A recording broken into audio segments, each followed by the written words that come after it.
పూజ్యంతే రమంతే తత్ర దేవత. ఈ స్త్రీలకు అత్యున్నతమైన స్థానాన్ని ఇచ్చిన భారతదేశంలో స్త్రీలకు ఈ దుస్థితి పట్టింది. నమ్మలేకుండా ఉన్నాను. ఇక్కడ ఎలాంటి స్త్రీ మూర్తులు పుట్టారో, ఎలాంటి చైతన్యాన్ని మనందరిలో కలిగించారో ఒకసారి మా నృత్య రూపం ద్వారా మళ్ళీ మనం గుర్తు చేసుకునే ప్రయత్నం చేద్దాం. చూడండి, ఎంతో మంది గొప్ప స్త్రీమూర్తులు మన ముందుకు రాబోతున్నారు.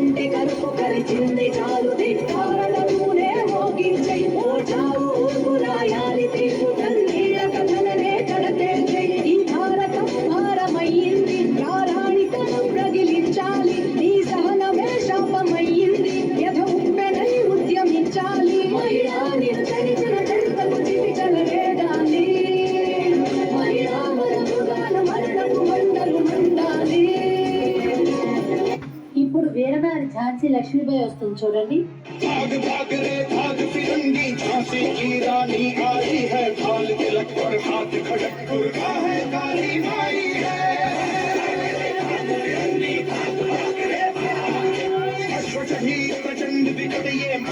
लक्ष्मी भाई है शोले बरसेंगे अब तुझ पर तेरी शामत आई है. స్త్రీ విద్య కృషి చేసిన సావిత్రిబాయి పూలే గారు వస్తున్నారు.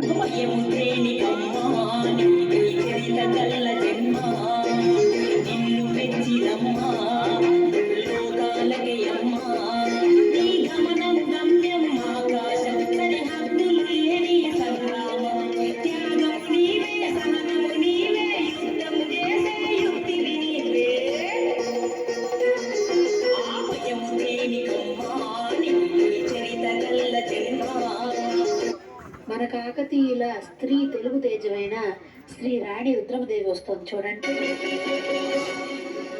రాజా శ్రీ గణపతి దేవా మహాదేవ తనుజా రాజ భుజ బీజా శక్తిదామ సాహో సార్వభౌమ జై భవ జై భవ జై భవ. నా కాకతీయ ప్రజలారా,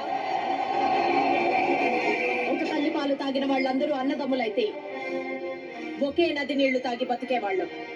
అన్నదమ్ములం అక్కా చెల్లెళ్ళం కాలేమా? సేవ కోసమే పుట్టి సేవ కోసమే తన జీవితాన్ని అర్పణ చేసిన సిస్టర్ నివేదిత వస్తుంది. ఇప్పుడు చూడండి. సిస్టర్ నివేదిత అసలు పేరు మార్గరెట్ ఎలిజబెత్. ఈవిడ ఒక విదేశీ వనిత అయినప్పటికీ కూడా వివేకానంద స్వామి ప్రవచనాలు విని భారతదేశం యొక్క గొప్పతనం తెలుసుకుని తన జీవితం అంతటినీ ఇక్కడ సేవకే వినియోగించాలనే గొప్ప ఉద్దేశంతో భారతదేశానికి వచ్చి ఇక్కడ బాలికలను స్త్రీలను చేరదీసి వాళ్ళకి విద్యా బుద్ధులు నేర్పించి వాళ్ళలో చైతన్యం తీసుకొచ్చిందండి. ఎన్నో పాఠశాలలు నెలకొల్పింది, ఎందరినో గొప్పవాళ్ళుగా తీర్చిదిద్దింది ఆవిడే సిస్టర్ నివేదిత.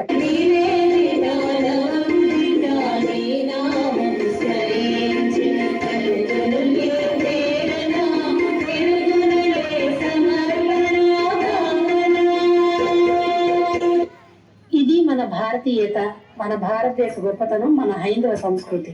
ఈ బీజాలన్నీ మన జీవకణాల్లో అలాగే నిక్షిప్తమై ఉన్నాయి. మనం వాటిని మేల్కొల్పుదాం. రాబోయే తరానికి గొప్ప గొప్ప స్త్రీమూర్తులు తయారు చేసే బాధ్యత మనం తీసుకుందాం. జై శ్రీరామ్.